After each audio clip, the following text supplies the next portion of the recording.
Bismillahirrahmanirrahim. Bismillahirrahmanirrahim. Assalamualaikum warahmatullahi wabarakatuh. Alhamdulillahirabbil alamin wal 'aqibatu lil muttaqin wala udwana illa 'alal zalimin. Asyhadu an la ilaha illallah wahdahu la syarikalah wa asyhadu anna Muhammadan 'abduhu wa rasuluh sallallahu alaihi wasallam la nabiyya ba'da. Allahumma salli wa sallim ala nabiyyina Muhammadin sallallahu alaihi wasallam wa ala azwajihi wa ashabihi wa man tabi'a hudahu ila yaumiddin. Para santri dan santriwati rahimakumullah tabaraka wa taala, kembali kita bertemu di hari yang berbahagia ini untuk mengikuti seluruh proses kegiatan belajar mengajar kita di sekolah yang sama-sama kita cintai ini. Mudah-mudahan Allah Subhanahu wa taala memudahkan jalan kita untuk menuntut ilmu. Kemudian salawat beserta salam selalu kita mohonkan kepada Allah Tabaraka wa taala agar disampaikan kepada nabi kita yang mulia Muhammad sallallahu alaihi wasallam. Barang siapa yang mengucapkan salawat satu kali, maka Allah Subhanahu wa taala akan membalasnya dengan 10 salawat. Dan seorang penuntut ilmu sunnah, mereka adalah orang-orang yang paling banyak bersalawat kepada Nabi sallallahu alaihi wasallam. Tatkala mereka membaca kitab, tatkala mereka mendengar nama Nabi sallallahu alaihi wasallam disebutkan, mereka akan mengucapkan salawat. Dan inilah salah satu keutamaan orang yang belajar ilmu agama, yakni dia selalu mengucapkan salawat kepada Nabi sallallahu alaihi wasallam.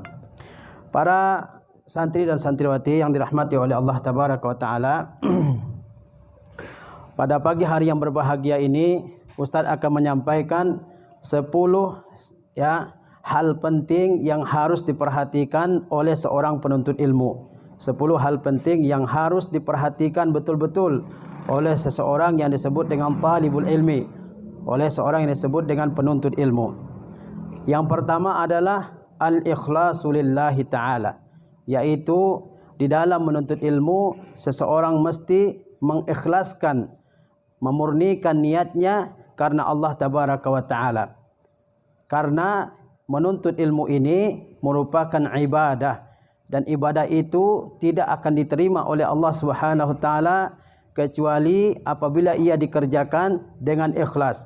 Sebagaimana Allah berfirman, "Wa ma umiru illa liya'budullaha mukhlishina lahud-din hunafa." Dan tidaklah mereka diperintahkan kecuali mengikhlaskan, yaitu memurnikan agama ini kepada Allah Subhanahu wa taala semata-mata lagi berlaku lurus. Menuntut ilmu merupakan suatu ibadah. Tatkala kita menuntut ilmu, niatkan bahwa saya menuntut ilmu semata-mata karena Allah Subhanahu wa taala, bukan karena tekanan kedua orang tua, bukan karena ingin terkenal, bukan karena riya, bukan karena ingin dipuji dan dipuja oleh orang lain, bukan karena ingin dikatakan sebagai seorang yang saleh, bukan, tapi semata-mata karena Allah Tabaraka wa taala. Ilmu ini adalah sesuatu yang sangat mulia, ilmu ini adalah sesuatu yang sangat agung, sehingga seseorang harus ikhlas di dalam menuntut ilmu ini. Para santri dan santriwati yang dirahmati oleh Allah Subhanahu wa taala, Rasulullah sallallahu alaihi wasallam beliau menjelaskan tentang 3 orang yang pertama kali api neraka dinyalakan untuknya. Di antara ketiga orang yang api neraka dinyalakan pertama kali untuk mereka itu adalah orang yang menuntut ilmu, orang yang menghafal Al-Qur'an, tetapi dia menuntut ilmu, dia menghafal Al-Qur'an bukan karena Allah Tabaraka wa taala, tapi supaya dikatakan sebagai seorang alim, supaya dikatakan sebagai seorang hafiz, supaya dikatakan sebagai qari, sebagai orang yang qari, ahli membaca Al-Qur'anul Karim. Pada hari kiamat, orang tersebut akan dihadapkan ke hadapan Allah Subhanahu wa taala. Lalu Allah Subhanahu wa taala akan bertanya kepadanya, "Wahai fulan, saya telah ajarkan kamu ilmu, saya telah mudahkan kamu menghafal Al-Qur'an. Lalu apa yang kamu lakukan dengan ilmu yang aku ajarkan?" kata Allah Subhanahu wa taala. Maka orang tersebut akan menjawab, "Ya Rabbi, wahai Tuhanku, aku telah belajar ilmu, aku telah ajarkan ilmu, aku telah amalkan ilmu tersebut, aku telah menghafal Al-Qur'an karenamu." Kata Allah Subhanahu wa taala, "Kadzabta." kamu dusta dengan segala pengakuan itu. Kamu bohong dengan segala pengakuan itu. Tetapi kamu belajar Al-Quran supaya dikatakan sebagai seorang alim. Kamu menghafal Al-Quran supaya dikatakan sebagai seorang qari. Dan dulu di dunia sudah dikatakan, sudah dipanggil orang kamu sebagai seorang alim.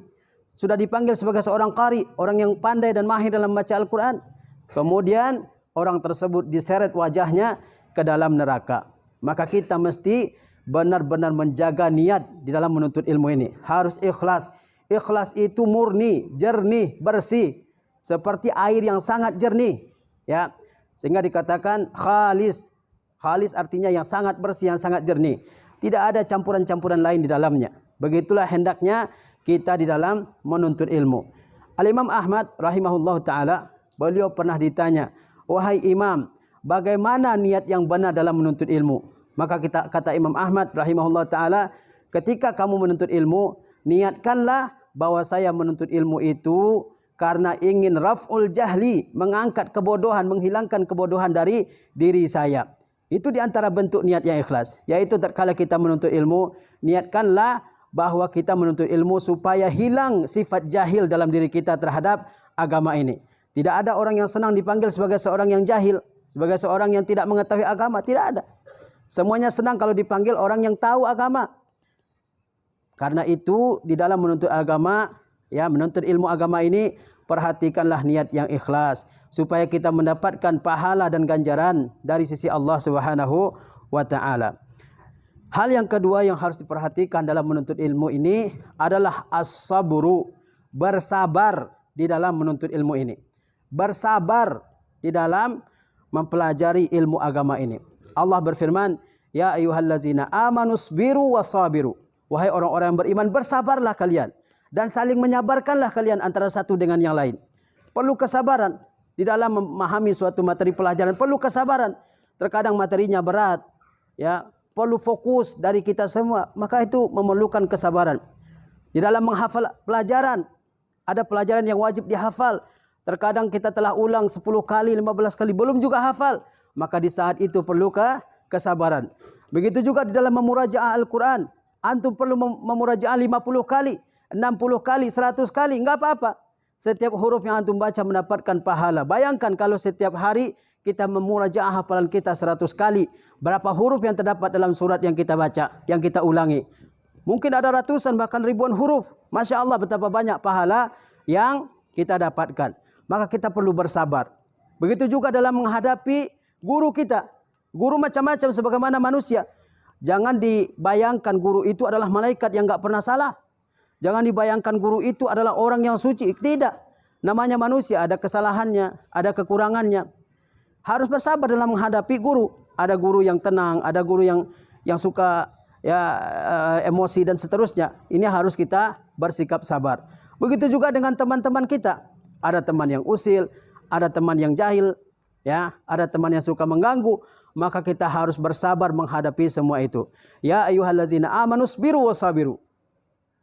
Wahai orang-orang yang beriman, bersabarlah kalian. Bersabarlah, ya. Dan kesabaran itu memang sesuatu hal yang berat. Karena itu barang siapa yang tidak sanggup bersabar, ya tasabar, dia harus bersabar-sabar. Kata Rasulullah sallallahu alaihi wasallam, "Innamas sabru innamal ilma bitta'allum." Sesungguhnya ilmu itu dengan dipelajari. Wa innamas sabru bittasabbur. Dan sesungguhnya kesabaran itu adalah dengan berusaha menyabarkan diri. Berusaha menyabarkan diri. Jangan jadi orang yang enggak bertahan. Dikit-dikit masalah mau keluar. Dikit-dikit masalah saya pindah ke tempat lain, ya. Sabar. Insyaallah pahalanya besar di sisi Allah Subhanahu wa taala. Apakah di tempat lain enggak ada masalah? Ya, tetap akan ada masalah. Maka itu kita perlu kesabaran. Di dalam belajar juga perlu kesabaran. Antum belajar dari pagi sampai sore. Harus sabar, harus betah duduk di tempat antum. Itulah perjuangan yang sedang kita jalani saat sekarang ini. Ya. Kemudian hal ketiga yang perlu diperhatikan oleh seorang penuntut ilmu adalah muraqabatullah. Senantiasa merasa diawasi oleh Allah Subhanahu wa taala dalam setiap gerakan kita. Ketika kita diam, ketika kita bergerak, ketika kita duduk, ketika kita berjalan, Ya, ketika kita belajar, ketika kita sendirian, ketika kita bersama Allah Subhanahu wa taala senantiasa melihat kita. Allazi yaraka hina taqum wa taqallubaka fis sajidin. Allah melihat engkau ketika engkau berdiri. Ya, ketika kita beribadah, ketika kita salat dengan kaum muslimin, dan ketika kita ya ikut sujud dengan orang-orang yang salat. Allah Subhanahu wa taala melihat segala gerakan kita. Ya, ya'lamuna, Allah Subhanahu wa taala mengetahui apa yang nampak, apa yang tersembunyi dalam diri kita. Karena itu kita harus senantiasa merasakan muraqabatullah, senantiasa diawasi oleh Allah Subhanahu wa taala. Jangan melakukan sesuatu yang merupakan suatu keburukan, suatu dosa. Kenapa? Karena Allah Maha melihat kita, Allah Maha memantau kita, Allah Maha mengetahui segala yang kita lakukan, yang kita ucapkan, yang kita perbuat. Allah Subhanahu wa taala Maha mengetahui. Maka janganlah kita semua menjadi orang yang seolah-olah tidak mengetahui bahwa Allah itu alim. Allah Maha mengetahui. Allah sami', Allah Maha mendengar. Allah basir, Allah Maha melihat. Allah raqib, Allah yang Maha mengawasi. Kita sebagai seorang penuntut ilmu harus merasakan hal tersebut. Jangan mengambil sesuatu yang bukan hak kita. Baik itu buku, baik itu uang, baik itu pakaian, dan sebagainya yang bukan hak kita. Allah yarana, Allah Subhanahu wa taala melihat kita semua. Setiap gerakan kita, setiap apa yang kita lakukan, Allah Subhanahu wa taala Maha melihat. Dan keberkahan dalam menuntut ilmu itu, kemudahan dalam menuntut ilmu itu, kalau seseorang berusaha untuk zuhud dan wara di dalam menuntut ilmu ini.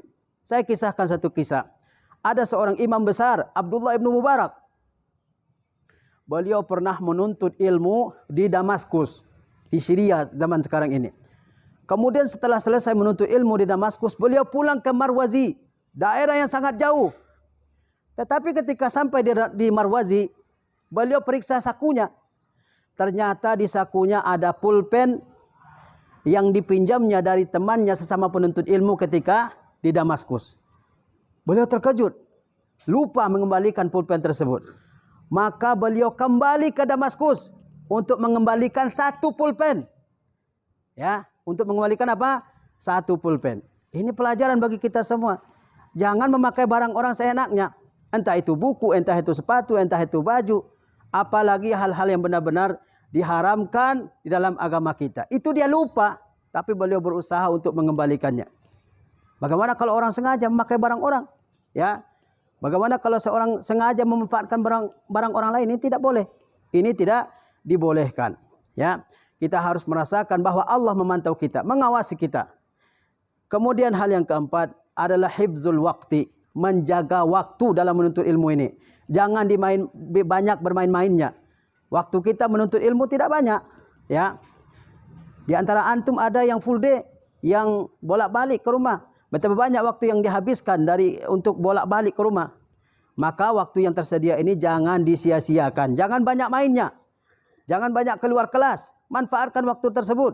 Dan seorang penuntut ilmu tidak akan bisa mengatur waktu, mengisi waktunya dengan sebaik-baiknya, kecuali kalau dia taati jadwal yang telah disusun. Ada jadwal yang telah disusun di sekolah ini. Ya, jam sekian sampai jam sekian belajar apa, jam sekian sampai jam sekian apa kegiatannya. Taati jadwal tersebut, ya, isi jadwal tersebut dengan sebaik mungkin, maka itu kita sudah berarti menjaga waktu yang sudah ada. Jangan disia-siakan. Karena waktu kita ini adalah sesuatu yang paling berharga. Al-waqtu anfasu ma'unita bihifzihi wa urauhu ashalu alaika ma yadhi'u. Waktu itu adalah sesuatu yang sangat penting untuk diperhatikan. Tetapi waktu itulah yang paling mudah untuk hilang dari manusia, untuk pergi dengan sia-sia. Ya. Kemudian hal yang kelima yang perlu diperhatikan adalah al-amalu bil ilmi. Mengamalkan setiap ilmu yang kita telah ketahui. Ya, kita di sekolah belajar banyak ilmu. Setiap hari kita mungkin mendapatkan ilmu yang baru. Maza na'malu bihi. Apa yang telah kita amalkan dari ilmu tersebut. Karena ilmu bukan untuk dihafal. Karena ilmu bukan untuk dikoleksi dalam otak dan pikiran kita saja. Harus ada apa? Amalnya. Sehingga Ali bin Abi Thalib mengatakan, ya, yahtifu al-ilmu bil amali fa in ajaba wa illa irtahal. Ya, amal akan memanggil, ilmu akan memanggil amal. Jika dilaksanakan ilmu tersebut, maka dia akan bermanfaat. Tetapi ketika ilmu hanya dikoleksi dalam otak kita, maka dia tidak akan bermanfaat. Ketika antum sudah tahu ilmu yang diajarkan di pesantren ini begitu banyak ilmu, maka amalkanlah dalam kehidupan kita sehari-hari. Jangan merasa bahwa ilmu itu hanya ada di pesantren. Begitu keluar dari pesantren, udah berubah wujudnya. Ya berubah segala-galanya. Pakaiannya, kalau di sini Masya Allah ya, tidak ada yang isbal, Masya Allah ya. Tetapi begitu keluar, berganti langsung. Begitu juga yang akhwat. Ya, di sini Masya Allah, pakai cadar semuanya. Tetapi begitu keluar, berganti gayanya langsung ya, ABG. Padahal ini saat kita mengamalkan, justru ketika kita keluar dari sini saat untuk mengamalkannya, ketika perjuangannya lebih berat, pahalanya insya Allah lebih berat. Kalau di sini semuanya komunitasnya sama, semuanya tidak ada yang isbal, mudah untuk mengamalkannya. Tetapi ketika keluar di sana tidak ada yang mengamalkan seperti kita, di saat itu mengamalkannya akan lebih berat. Dan di saat itulah perjuangannya lebih kita butuhkan.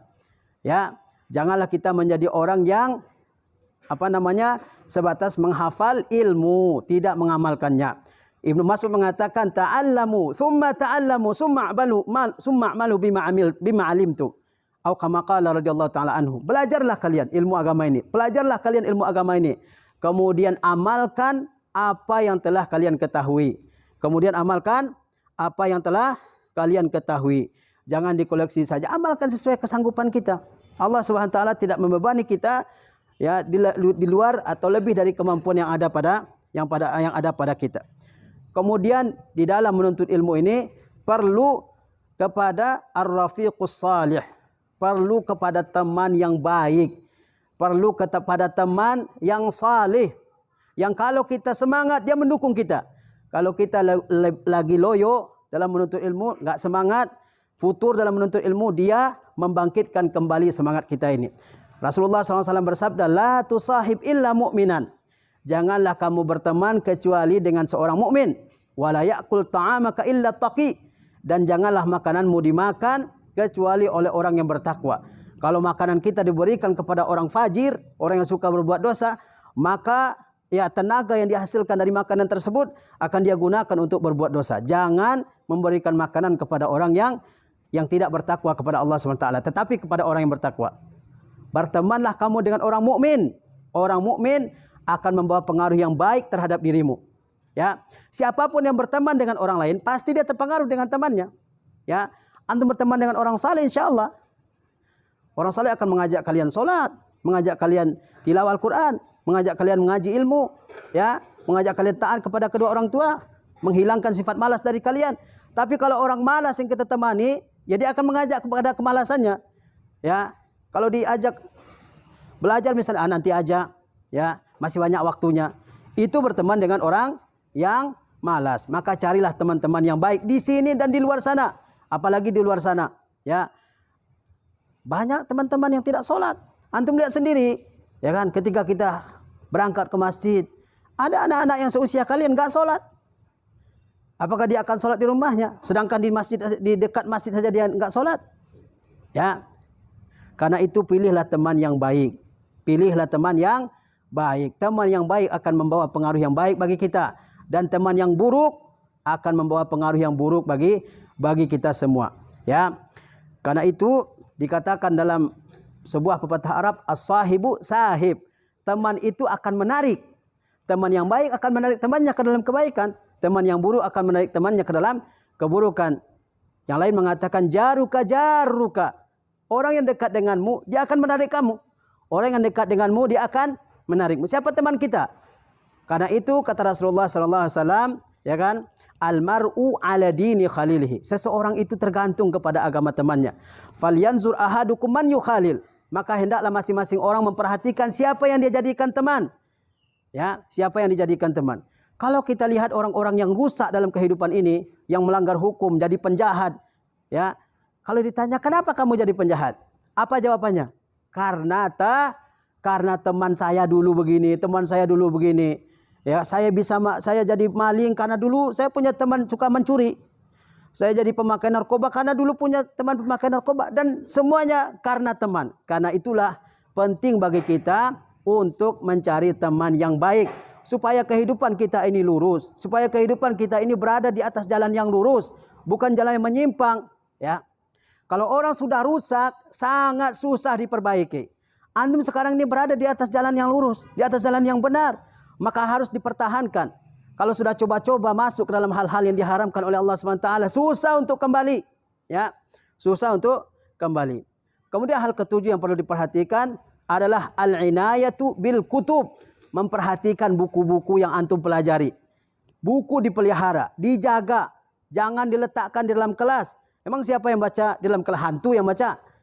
Ya, bawa yang full day, bawa ke dalam, masukkan ke dalam tasnya, bawa pulang, baca lagi di rumah, murajaah pelajarannya.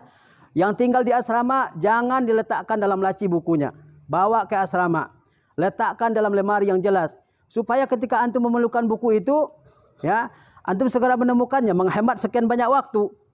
Tapi kalau ditaruh sembarangan, nggak ketemu, besoknya nggak bawa buku dalam pelajaran, rugi. Betapa banyak orang yang rugi karena tidak memiliki buku. Jangan dicoret-coret bukunya, ya. Coret-coret tulisan yang nggak jelas, gambar-gambar yang nggak jelas, ya. Ada yang disobek halamannya, ada yang letakkan sembarang, ada yang kena air, ada yang kena kopi, ada yang kena bekas makanan. Ini adalah bentuk-bentuk siswa yang tidak memperhatikan bukunya.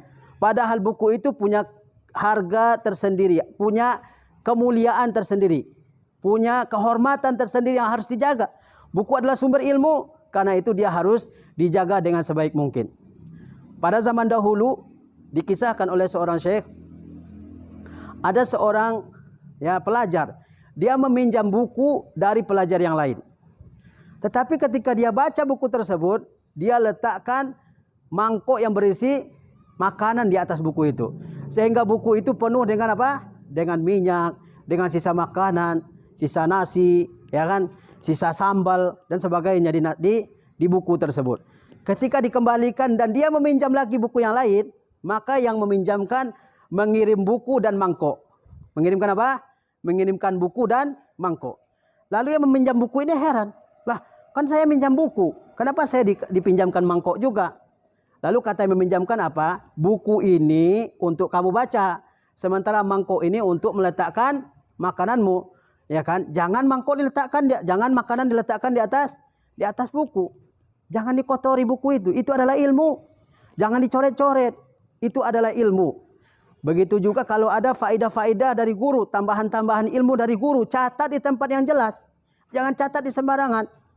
Ya, gurunya menjelaskan halaman 45 misalnya, faedahnya dicatat di bagian belakang. Nanti antum akan dapat faedah dari halaman 45 karena susah nyarinya. Paham ya? Rapi tulisannya. Jangan asal. Karena kita ini adalah penuntut ilmu.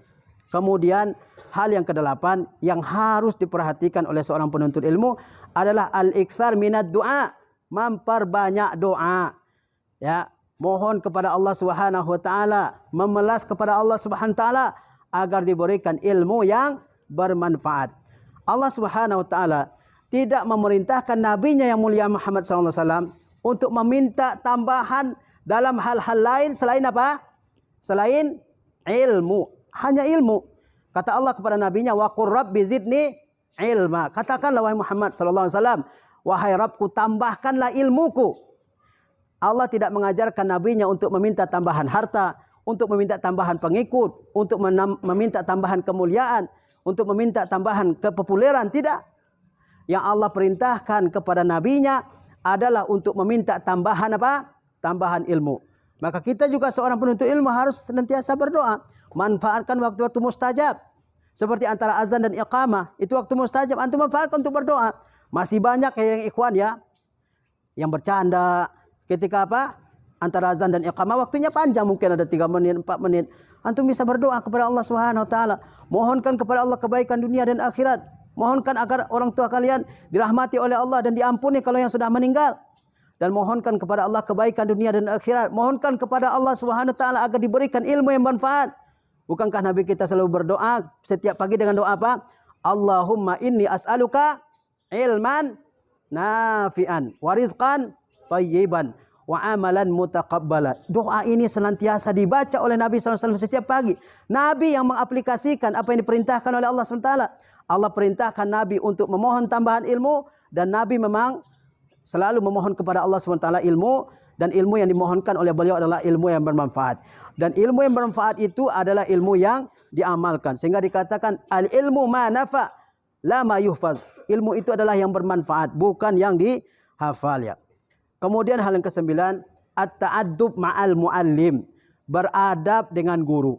Beradab dengan guru. Jangan berisik di depan guru lagi menerangkan. Jangan ngobrol dengan teman. Jangan berbisik-bisik juga. Ada beberapa santri kebiasaannya begitu. Ketika guru menerangkan dia berbisik-bisik, ya kan? Ini bisa menyinggung perasaan gurunya, ya. Jangan membandingkan guru dengan guru yang lain. Oh, kalau ustaz itu begini, ustaz ini begini. Setiap orang punya ilmu, ya. Setiap orang punya ilmu. Jangan mengeraskan suara. Jangan mengeraskan suara di atas suara guru. Jangan bercanda di hadapan guru.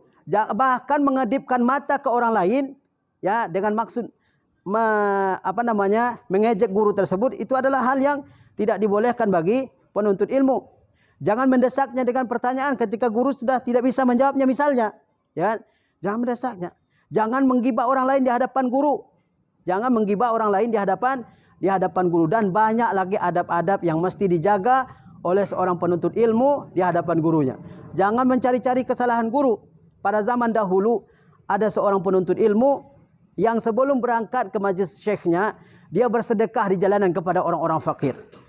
Dia bersedekah di jalanan kepada orang-orang fakir.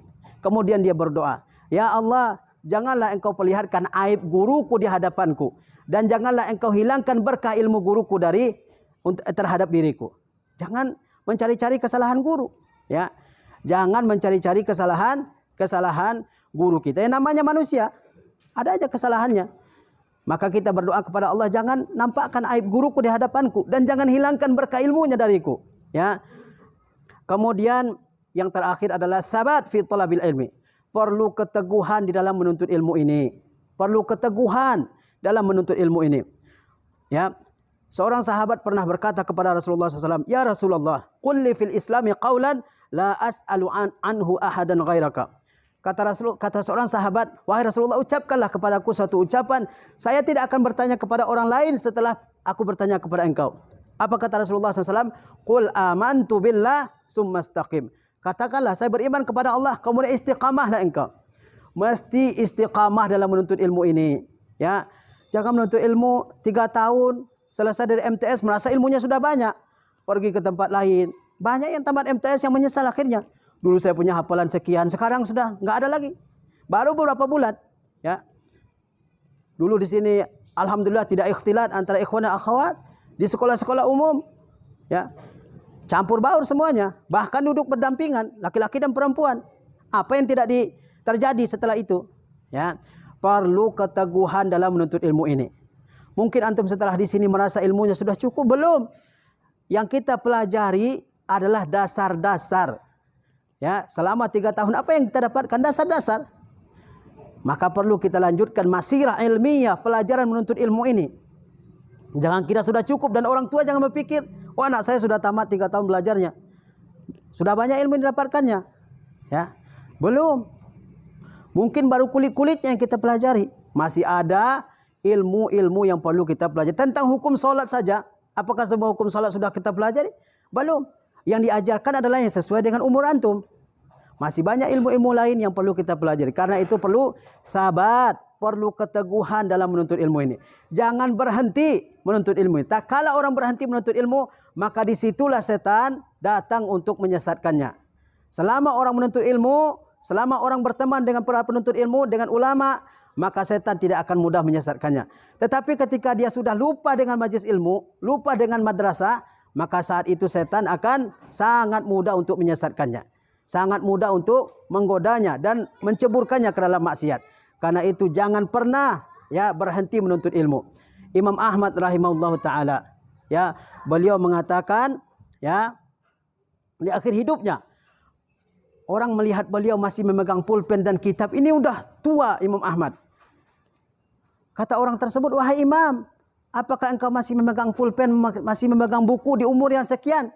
Kata Imam Ahmad, "Ma'al mahbarah ilal maqbarah." Saya akan memegang tinta, ya, sampai kapan? Sampai masuk ke liang kubur. Maksudnya saya akan belajar sampai masuk ke liang kubur. Jangan pernah merasa alim. Jangan pernah merasa, oh saya sudah tahu, nggak perlu belajar lagi. Ya, ketika orang mengatakan saya sudah tahu, saya nggak perlu belajar, saat itulah dia jahil. Dua orang yang tidak akan mendapatkan ilmu. Pertama, orang yang mutakabbir, yang menyombongkan diri, merasa semuanya sudah tahu, merasa semuanya sudah dia ketahui, padahal tidak ada apa-apanya. Bahasa Arab tidak tahu, fikih tidak tahu, tauhid tidak belajar, atau sedikit baru pengetahuannya, tapi sudah merasa alim, ya kan? Ini mutakabbir. Yang kedua, mustahyin, orang yang malu. Mau bertanya ini malu, mau bertanya itu malu, mau ini malu, mau bertanya ke fulan malu. Akhirnya dia tidak tahu apa-apa. Lanjutkan perjalanan menuntut ilmu ini. Ingat bahwa ilmu adalah sesuatu yang paling tinggi kedudukannya dalam agama kita ini. Agama kita adalah agama ilmu. Ayat yang pertama turun adalah perintah membaca, bukan perintah solat. Bukan perintah berdakwah, tapi perintah membaca. Kenapa? Karena membaca adalah miftahul ilm. Membaca adalah kuncinya ilmu. Tidak sah seorang muslim ya beribadah kecuali dengan ilmu. Karena itu tuntutlah ilmu ini. Bersungguh-sungguhlah dalam menuntut ilmu ini. InsyaAllah Allah akan mengangkat derajat orang yang beriman. Yarfa'illahu allazina amanu minkum wallazina utul ilma darajat. Allah akan mengangkat derajat orang-orang yang beriman di antara kalian. Dan juga derajat orang-orang yang diberikan ilmu. Ya. Jangan bayangkan di luar sana itu enak, ya kan? Sekolah-sekolah yang tidak mengajarkan agama itu sekolah yang enak. Apa enaknya? Ya. Saya akhiri di sini. Wassallallahu ala nabiyina Muhammad wa ala alihi wasallam. Wassalamualaikum warahmatullahi wabarakatuh. Alhamdulillah.